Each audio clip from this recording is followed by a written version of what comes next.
ইনকিলাব মঞ্চের মুখপাত্র ও জুলাই গণ অভ্যুত্থানের অন্যতম নেতা শহীদ শরীফ ওসমান হাদীর নির্মম হত্যাকাণ্ডের দ্রুত ও দৃষ্টান্তমূলক বিচারের দাবিতে কিশোরগঞ্জে অনুষ্ঠিত হয়েছে মার্চ ফর ইনসাফ কর্মসূচি। বিস্তারিত থাকছে আলাউদ্দিন শুভর প্রতিবেদনে। শুক্রবার বাদ জুমা কিশোরগঞ্জের ঐতিহাসিক শহীদ মসজিদ প্রাঙ্গণ থেকে এই মার্চ ফর শুরু হয়। পরে মিছিলটি সদর উপজেলার বিভিন্ন গুরুত্বপূর্ণ সড়ক ও জনবহুল এলাকা প্রদক্ষিণ করে বিকেলে গুরুদয়া সরকারি কলেজ মাঠে এসে সমাবেশের মাধ্যমে শেষ হয়। কর্মসূচিতে অংশ নেয় বিপুল সংখ্যক ছাত্র জনতা।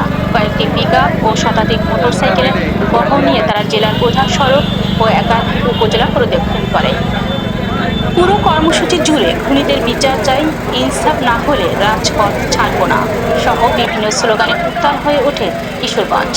দীর্ঘ পথ অতিক্রম করে মিছিলটি গুরুদয়ার সরকারি কলেজের মুক্ত মঞ্চে এসে সমাবেশে রূপ নেয়। সমাবেশে বক্তারা শহীদ ওসমান হাদীর হত্যাকাণ্ডকে পরিকল্পিত রাজনৈতিক হত্যাকাণ্ড হিসেবে উল্লেখ করে অবিলম্বে হত্যাকারীদের গ্রেফতার ও সর্বোচ্চ শাস্তি নিশ্চিত করার দাবি জানান। তারা হুঁশিয়ারি দিয়ে বলেন, বিচার নিশ্চিত না হওয়া পর্যন্ত আন্দোলন আরো কঠোর ও বিস্তৃত করা হবে।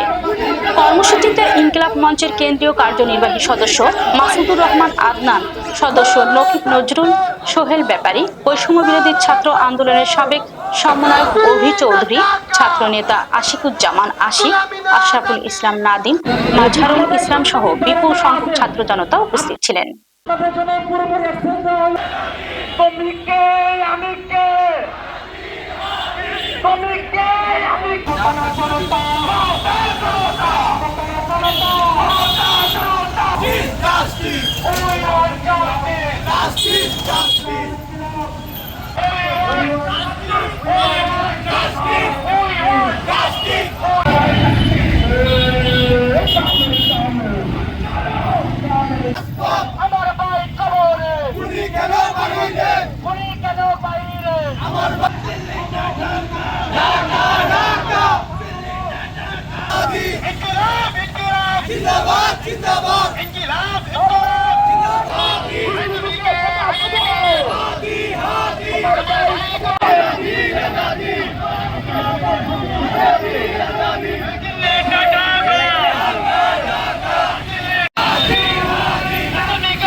খলিফা মামুন বজরের হুঙ্কার যুগে যুগে লড়ে যাব।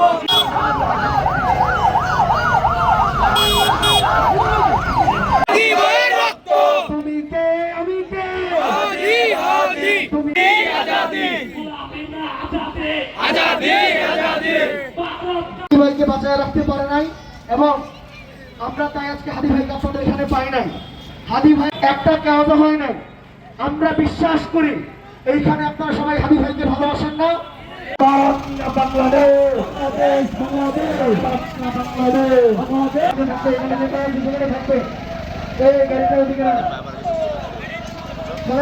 ঘোষণা করেছিল আপনাদের কিশোরগঞ্জে আসবেন। গত কয়েক মাস আগে আমরা